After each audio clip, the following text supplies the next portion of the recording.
Shalom, selamat pagi. Puji dan syukur kepada Tuhan, kita semua dalam keadaan baik, selalu dalam penyertaan dan perlindungan Tuhan. Hari ini kita akan melanjutkan pembacaan firman Tuhan dari Kitab Imamat pasal 1. Sebelumnya marilah sama-sama kita berdoa. Bapa kami yang di surga, dikuduskanlah namamu, datanglah kerajaan-mu, jadilah kehendak-mu, di bumi seperti di surga. Sebentar lagi kami akan melanjutkan pembacaan firman-Mu, biarlah Engkau saja yang pimpin. Amin. Imamat 1, Korban Bakaran. Tuhan memanggil Musa dan berfirman kepadanya dari dalam kemah pertemuan. Berbicaralah kepada orang Israel dan katakan kepada mereka, apabila seseorang di antaramu hendak mempersembahkan persembahan kepada Tuhan, haruslah persembahanmu yang kamu persembahkan itu dari ternak, yakni dari lembu sapi atau dari kambing domba. Jikalau persembahannya merupakan korban bakaran dari lembu, haruslah ia mempersembahkan seekor jantan yang tidak bercela. Ia harus membawanya ke pintu kemah pertemuan, supaya Tuhan berkenan akan dia. Lalu ia harus meletakkan tangannya ke atas kepala korban bakaran itu, sehingga baginya persembahan itu diperkenan untuk mengadakan pendamaian baginya. Kemudian haruslah ia menyembelih lembu itu di hadapan Tuhan, dan anak-anak Harun, imam-imam itu, harus mempersembahkan darah lembu itu dan menyiramkannya pada sekeliling mezbah yang di depan pintu kemah pertemuan. Kemudian haruslah ia menguliti korban bakaran itu dan memotong-motongnya menurut bagian-bagian tertentu. Anak-anak imam Harun haruslah menaruh api di atas mezbah dan menyusun kayu di atas api itu. Dan mereka harus mengatur potongan-potongan korban itu dan kepala serta lemaknya di atas kayu yang sedang menyala di atas mezbah. Tetapi isi perutnya dan betisnya haruslah dibasuh dengan air dan seluruhnya itu harus dibakar oleh imam di atas mezbah sebagai korban bakaran, sebagai korban api-apian yang baunya menyenangkan bagi Tuhan. Jikalau persembahannya untuk korban bakaran adalah dari kambing domba, baik dari domba maupun dari kambing, haruslah ia mempersembahkan seekor jantan yang tidak bercela. Haruslah ia menyembelihnya pada sisi mezbah sebelah utara di hadapan Tuhan, lalu haruslah anak-anak Harun, imam-imam itu, menyiramkan darahnya pada mezbah sekelilingnya.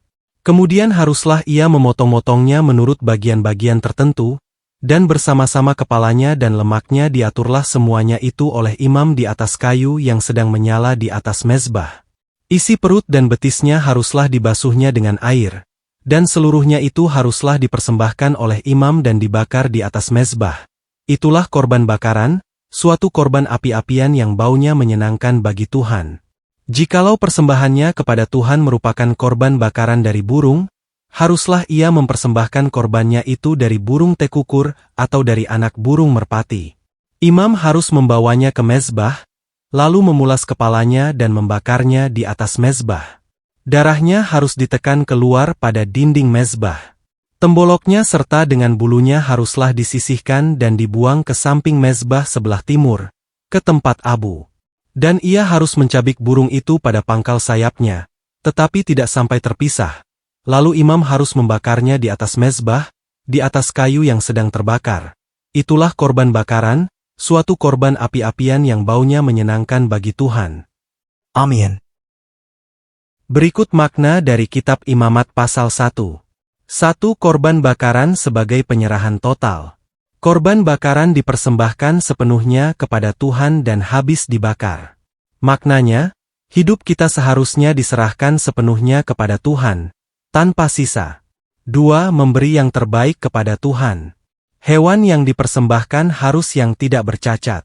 Maknanya, Tuhan layak menerima yang terbaik dari hidup kita, bukan sisa atau yang asal-asalan. 3. Pendamaian melalui korban. Korban menjadi sarana pendamaian antara manusia dan Tuhan. Maknanya, ada harga yang harus dibayar untuk dosa, dan Tuhan menyediakan jalan pemulihan. 4. Kesadaran akan dosa.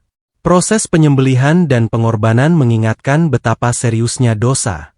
Maknanya, kita perlu menyadari bahwa dosa bukan hal sepele dan harus ditangani dengan sungguh-sungguh.